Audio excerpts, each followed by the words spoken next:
Hello बच्चों, स्वागत है आप सभी का हमारे YouTube channel RP online classes में।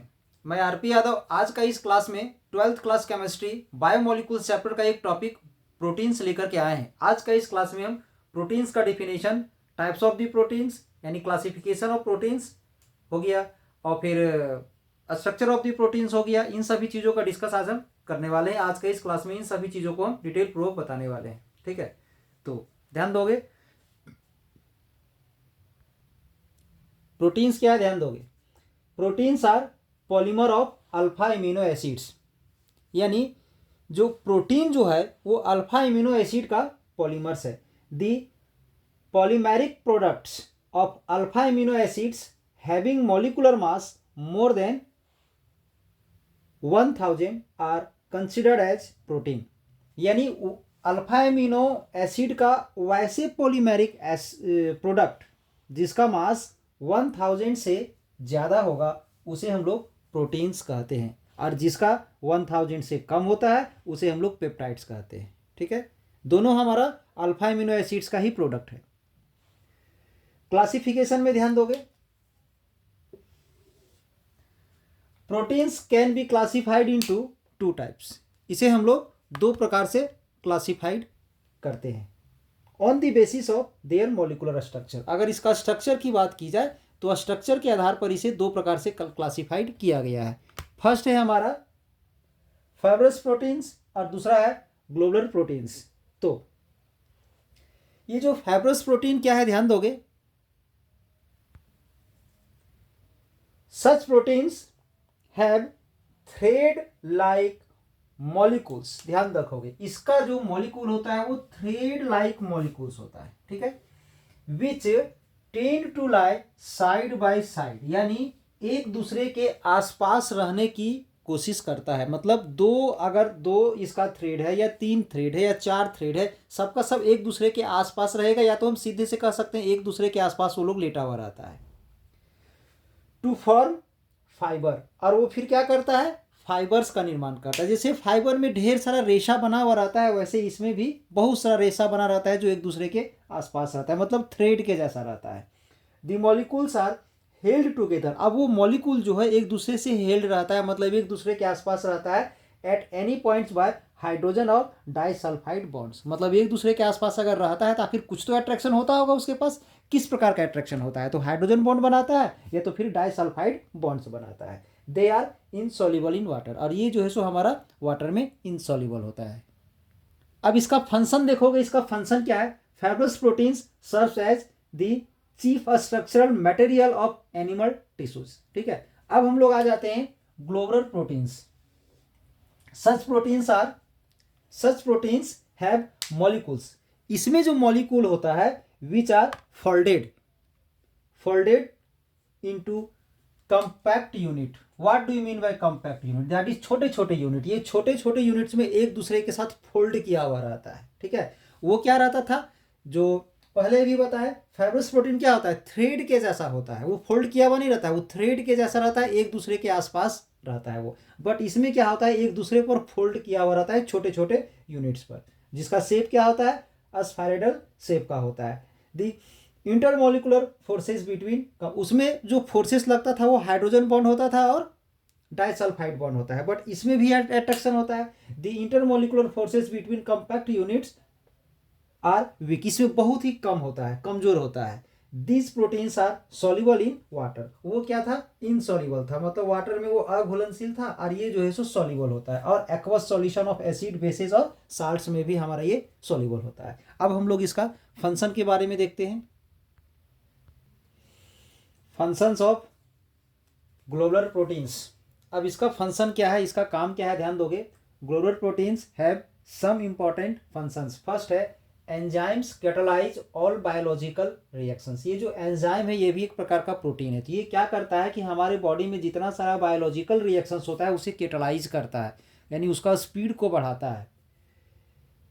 Regulate metabolic process. कुछ प्रोटीन्स ऐसा है जो हमारे मेटाबॉलिक प्रोसेस को भी रेगुलेट करता है, यानी the protein hormone insulin maintenance the blood sugar level. हमारे बॉडी में जो ब्लड शुगर का जो लेवल है उसको मेंटेन करता है, मतलब उसे बढ़ने भी नहीं देता है और घटने भी नहीं देता है। एक्ट एज एंटीबॉडीज, यानी ये जो प्रोटीन है ना वो हमारे बॉडी में एंटीबॉडीज की तरह काम करता है। विच सेव अस फ्रॉम डाइजेज, यानी हमें ये बीमार होने से ये हमें रक्षा करती है। नेक्स्ट क्वेश्चन है difference between globular and fibrous protein. तो ध्यान दोगे सबसे पहले हमारा ग्लोबुलर प्रोटीन है। फर्स्ट पॉइंट है they are cross linked condensation polymer of acid and basic amino acids. ठीक है, they are linear condensation polymer. ये तो डिफिनेशन में ही हम लोग पढ़ चुके हैं कि ये एक दूसरे से फोल्ड किया हुआ रहता है, तो इसमें क्रॉस लिंक्ड रहता है, इसमें लीनियर होता है। सेकेंड पॉइंट है they are soluble in water और aqueous solutions of acid base and salt. और ये है they are insoluble in water but soluble in a strong acid and basic solution. अगर कोई स्ट्रॉन्ग एसिड बेस का solution अगर है तो उसमें सॉल्युबल होगा। They are folded into compact units in spiral shapes. ये जो है सो छोटे छोटे यूनिट में एक दूसरे से क्या होता है तो फोल्ड किया हुआ रहता है। ठीक है, दे आर थ्रेड लाइक, एकदम थ्रेड के जैसा होता है। Thread like molecules which tend to lie side by side and form fibres. Example में है, एग्जाम्पल इसका ध्यान में रखोगे, albumins in egg, enzymes, hormones, haemoglobins. और इसका एग्जाम्पल है fibrin in silk, myosin in muscles and keratin और कोलेजन ईटीसी।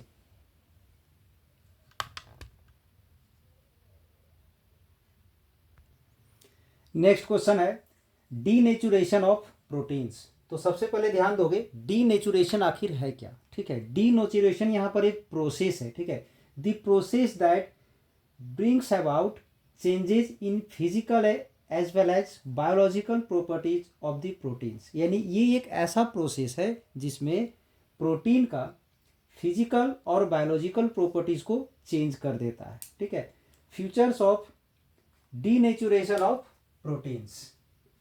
तो प्रोटीन्स का डीनेचुरेशन जो है उसका क्या क्या फीचर्स है। ठीक है, तो ध्यान दोगे डीनेचुरेशन, इसमें अगर कैरेक्टरिस्टिक्स पूछा जाए इसका तो यही होगा, प्रॉपर्टीज पूछा जाएगा तो यही होगा। ठीक है, denaturation of proteins does not change the primary structure. यानी प्रोटीन का स्ट्रक्चर जो होता है ना वो प्राइमरी स्ट्रक्चर होता है, सेकेंडरी स्ट्रक्चर होता है, टर्शियरी स्ट्रक्चर होता है, क्वाटरनरी स्ट्रक्चर होता है। तो ये जो डीनेचुरेशन है ये प्राइमरी स्ट्रक्चर को चेंज नहीं करता है, ये चेंज किसको करता है but changes the secondary and tertiary structure of protein. Denaturation of proteins में भी रिवर्सिबल और इरिवर्सिबल, ये रिवर्सिबल भी हो सकता है और इरिवर्सिबल भी हो सकता है। ठीक है, denaturation leads to increase in entropy. ठीक है, यानी इंट्रोपी को इंक्रीज करने में ये सहयोग करता है। ठीक है, denatured protein loses its biological activity. जब प्रोटीन में डीनेचुरेशन हो जाता है, मतलब जब ये प्रोसेस लागू हो जाती है, मतलब उसका जो फिजिकल और बायोलॉजिकल प्रॉपर्टीज है वो जब चेंज हो जाता है और उसके बाद एक नया प्रोटीन जो बनता है, लॉसेस इट्स बायोलॉजिकल एक्टिविटी, वो अपना बायोलॉजिकल एक्टिविटी को खो देता है। Denaturation of proteins can be caused bye changes in pH, temperature और बाय एडिंग अदर डीनेचुरेटिंग एजेंट्स। यानी पीएच में चेंज होने से, टेम्परेचर में चेंज होने से, या बाहर से कोई डीनेचुरेटिंग एजेंट उसमें डालने से उसका डीनेचुरेशन होता है। ये था हमारा आज का क्लास में प्रोटीन्स के बारे में एक छोटा सा वीडियो। ठीक है, अब अगर इसमें कहीं प्रॉब्लम हुआ है तो कमेंट में आप हम लोग बता सकते हैं, और अगर आज का वीडियो अच्छा लगा हो तो इसके लिए एक लाइक कर दें, वीडियो को ज़्यादा से ज़्यादा शेयर करें ताकि ज़्यादा लोग इसका लाभ उठा सकें और ज़्यादा लेटेस्ट वीडियो हम आपके लिए बना पाए। ठीक है, तो अगर ये वीडियो आप लोग को अच्छा लगा हो तो इस वीडियो में बने रहने के लिए, इस चैनल में बने रहने के लिए आप इस चैनल को फटाफट सब्सक्राइब कर दें ताकि हर एक लेटेस्ट वीडियो आपको समय पर प्राप्त होते रहे। अब इसके अगले क्लास में, ऐसे तो हम आज का क्लास में प्रोटीन्स के बारे में बताएं, इससे पहले वाले क्लास में हम विटामिन के बारे में बता चुके हैं और बायोमोलिक्यूल्स का और सारा इसमें कंपाउंड्स के बारे में, इसका और जो भी फंक्शन है उसके बारे में हम इसमें बता चुके हैं। ठीक है, तो बायोमोलिक्यूल्स में कार्बोहाइड्रेट्स के बारे में भी बता चुके हैं, अल्डोस कीटोस के बारे में बता चुके हैं, मोनोसेकेराइड्स बता चुके हैं, डाइसेकेराइड्स बता चुके हैं, ओलिगोसेकेराइड्स बता चुके हैं, ठीक है। फिर पॉलीसेकेराइड्स वगैरह के बारे में बता चुके हैं। अब आने वाले क्लासेस में हम आप लोग को amino acids, peptide bond, polypeptide और हार्मोन्स, इन सभी के बारे में अगले क्लास में हम लोग डिस्कस करेंगे। तो चलिए आज का क्लास हम यहीं समाप्त करते हैं। अब नए वीडियो में नए टॉपिक को लेकर के हम आएंगे।